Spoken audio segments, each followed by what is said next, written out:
Professor साहब, पाकिस्तान जो बना तो उस पाकिस्तान बनने के बाद आपको कब एहसास हुआ कि फ़िलां चीज़ें कम हैं? देखें ना, मैंने ग्रेजुएशन की 52 में,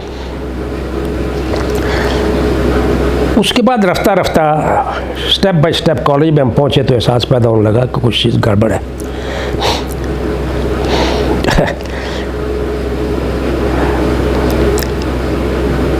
हुआ ये, हम बेवकूफ़ी तो बचपन में होती है। मैं शायद सेकंड ईयर में था जब मैंने कहा कि यहाँ लिटरेचर नहीं मिल रहा लेफ़्ट का या कम्युनिस्ट, तो मैंने रशियन एम्बेसी टू पाकिस्तान के नाम ख़त लिखा कि ये लिटरेचर नहीं मिलता तो कहाँ से मिल सकता है। उसका जवाब नहीं आया, लेकिन एक महीने के बाद एक आदमी आ गया, दरवाज़ा खटखटाया और कहा तुम्हारा यही नाम है? मैंने कहा तुम्हें कोतवाली में बुलाया है, फ़लाँ तारीख को पहुँच जाओ। खैर वो अलग स्टोरी, कोतवाली में हम पहुँच गए तो उसने देखा, हंसा देख कर कि तुम छोटे से एक लड़के हो और तुम ये कर रहे हो। हमारा ख्याल था कोई बंदा बड़ा, कोई इस वक्त साजिश में मुलव्वस है, उनको ख़त लिख रहा है कोई ताल्लुक, तो जाओ फारो भाग जाओ यहाँ से। तो ये ख्याल, उस ज़माने में फिर फ़लसफ़ा पढ़ना शुरू किया कॉलेज में जाकर। रसल साहब से पहले पढ़ा आपने, फिर रसल को हमने ख़त लिखना शुरू कर दिया। तो इस तरह की थी। तो वहाँ से जवाब आया या वहाँ से नहीं, जवाब कोई नहीं आया, कोतवाल आया। तो वो जो है इस तरह की सूरत हाल थी। जब कॉलेज में पहुँचे तो ये ख्याल पैदा होना शुरू हुआ कि शायद सूरत हाल अच्छी नहीं है जैसी है।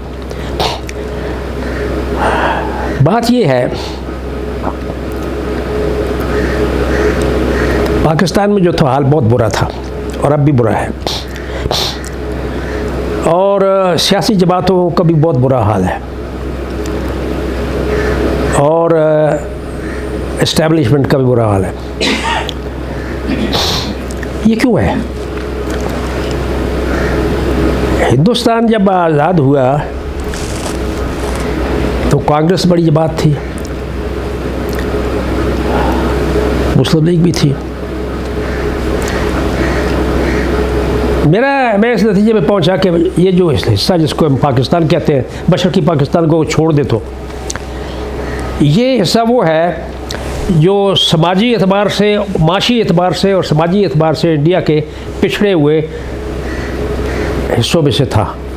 ख़ास तौर पर माशी एतबार से इंडस्ट्री ना होने के बराबर थी। एक फैक्ट्री शायद सिंध में थी सीमेंट की या किसी चीज़ की, एक टेक्सटाइल मिल फैसलाबाद में थी, शायद एक दो कुछ और होगी। कोई इंडस्ट्री नहीं थी, मज़दूर तबका नहीं था, देहात से ताल्लुक़ रखने वाले लोग थे। मिडिल क्लास मुसलमानों में ना होने के बराबर थी।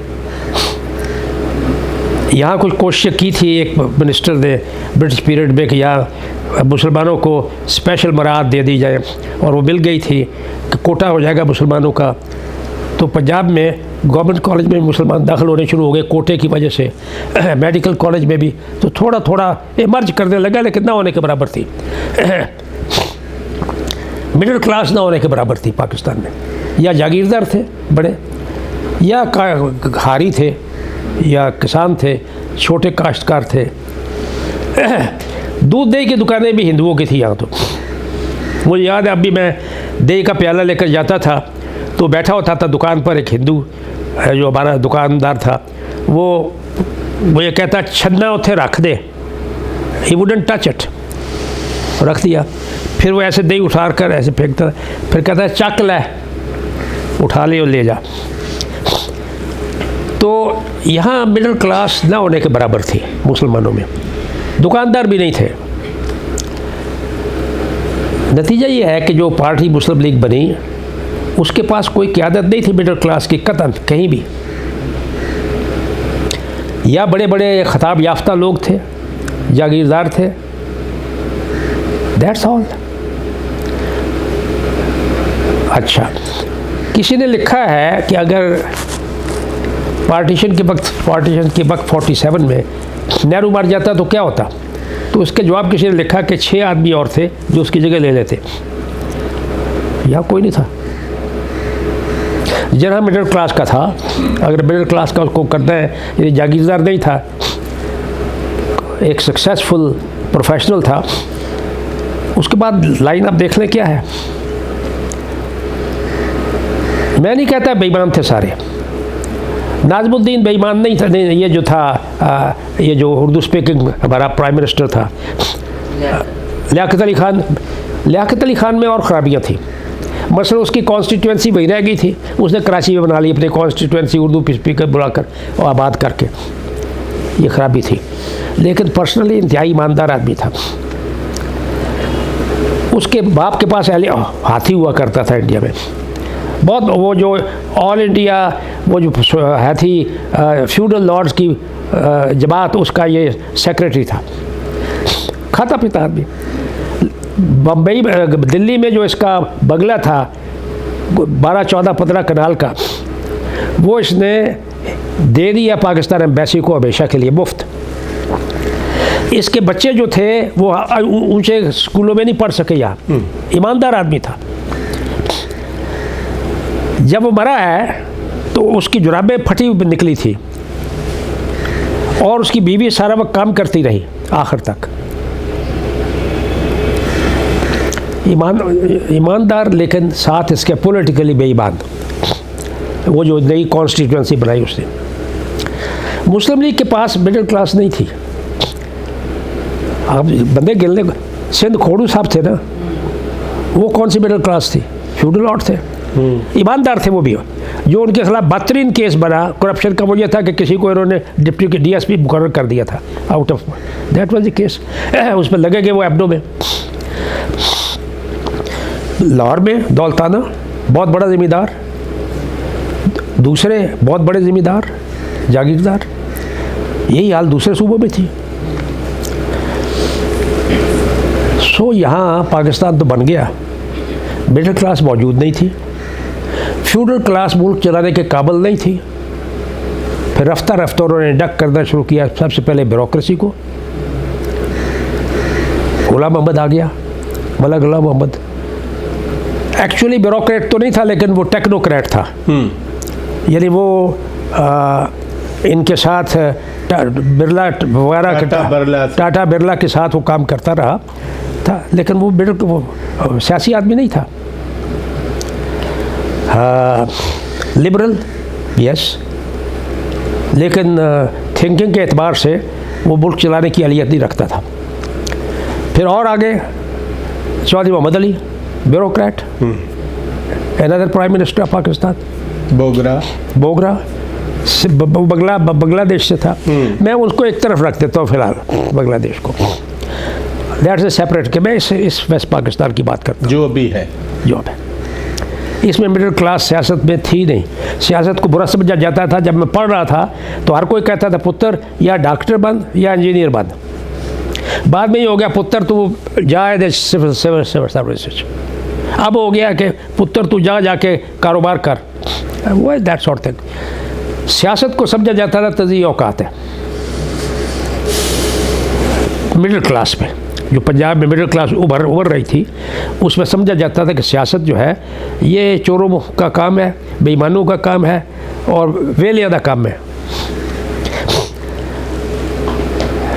ये प्रॉब्लम हमारे इनहेरिटेड है। कांग्रेस जब बरसर इख्तिदार आई तो 3-4 बड़ी मुल्कगीर मूवमेंटें चला चुकी थी। कांग्रेस जब बरसर इख्तिदार आई उसके पास एक लीडरशिप थी। जब तक मवालात की शुरू की उन्होंने मुहिम, इंडिया छोड़ दो और फिर ये जो है नॉन कोऑपरेशन की, कहा गया कि इस्तीफ़े दे दो, कि ये डिप्टी कमिश्नर थे हिंदू, उन्होंने इस्तीफ़े दे दिए, कांग्रेस में आ गए, उनके ओहदेदार बन गए। कई ज़बरदस्त किस्म के वकील प्रैक्टिस छोड़ दी, कांग्रेस में आ गए। नेहरू का बाप वही बहुत बड़ा लॉयर था, बड़ा आदमी, जो बाद में वज़ीर दफ़ा बना, इंडिया का पहला वज़ीर दफ़ा। वो आने से पहले बरतानिया में था और जो पेलिकन सीरीज़ जो है उसको एडिट करता था किताबों का। दैट वाज द वज़ीर दफ़ा। उनके पास एक मिडिल क्लास थी, तो उन्होंने काफ़ी अरसा रूल किया और मुल्क में कुछ अच्छी चीज़ें की उन्होंने। कुछ अच्छी चीज़ों की बुनियाद रखी, कुछ अच्छी चीज़ें की। वो उनमें भी बाद में करप्शन आनी शुरू हो गई, वो अपनी जगह पर है, लेकिन कुछ अच्छी चीज़ें भी उन्होंने की। सेकुलरिज्म मसला अब तक सेकुलरिज्म कम से कम किताब से नहीं निकलवा सके मौजूदा हुक्मरान भी आने के बाद, और कहीं सेकुलरिज्म कहीं ना कहीं आपको नजर आ जाता है उसमें। इस रॉ में दब गया, उसकी और वजूहत है, all over the world universal, लेकिन पाकिस्तान में ऐसा नहीं था। पाकिस्तान में मिडिल क्लास कोई नहीं थी। जो आए वो जागीरदार थे, वो मुल्क चलाने की अहलियत नहीं रखते थे, तो रफ्ता रफ्ता उन्होंने इंडक्ट किया किसे, सिविल सर्वेंट्स को, वो चलाने लगे मुल्क को। फिर रफ्ता रफ्ता इंडक्ट किया, फ़ौज इंडक्ट होनी शुरू हो गई। अयूब खान आ गया, बैक वक्त चीफ ऑफ आर्मी स्टाफ और डिफेंस मिनिस्टर, ये अयूब खान को ले आए। फिर मेजर जनरल सिकंदर मिर्ज़ा, उसको ले आए। तो मतलब ये है कि ये सिलसिला रहा है कि मिडिल क्लास जो है वो हमारे पॉलिटिक्स में नहीं आ सकी। जिसको कोई सोच होती है, कोई पढ़ी लिखी होती है, कोई मुल्क चलाना आता है, वो थे ही नहीं हमारे पास आदमी, जिसकी वजह से हम ये मार्शल लॉ और फलाना रूल होता रहा। अब आहिस्ता आहिस्ता मिडिल क्लास आई है पॉलिटिक्स में, लेकिन अभी फ़ौज बैठी हुई है पहले से। फ़ौज एक ऐसा इदारा है जो इंतहाई मुनज़्ज़म है, उसकी रूट्स भी हैं। पंजाब में तो रूट्स उसकी हैं, यहीं से गए हुए अक्सर लोग। पख्तूनख्वा में भी यही हाल है। ये हाल ब्यूरोक्रेसी का है। ब्यूरोक्रेसी तजर्बाकार है। अंग्रेज़ों ने एक अच्छी ब्यूरोक्रेसी बनाई थी, तजर्बाकार थी, तालीम याफ्ता थी, और गाँव तक गई हुई थी, पटवारी से लेकर ऊपर डिप्टी कमिश्नर ज़िले के मुकाम पर, और सेक्रेटरी, फेडरल सेक्रेटरी, सूबे, और ब्यूरोक्रेसी ज़मीन तक रूटेड है। सियासी लीडरशिप रूटेड नहीं थी। So these are the things जिसकी वजह से हम धक्के खा रहे हैं। ये मौका है कि मिडिल क्लास रफ्ता रफ्ता कोई इकट्ठी हो रही है, थोड़ी बहुत कुछ आगे चले सिलसिला, शायद कोई अगर रास्ता निकले, मोस्ट प्रॉब्ली निकलेगा कोई ना कोई रास्ता। हाँ, मिडिल क्लास में लेफ़्ट भी था, लेकिन लेफ़्ट की अपनी प्रॉब्लम्स हैं।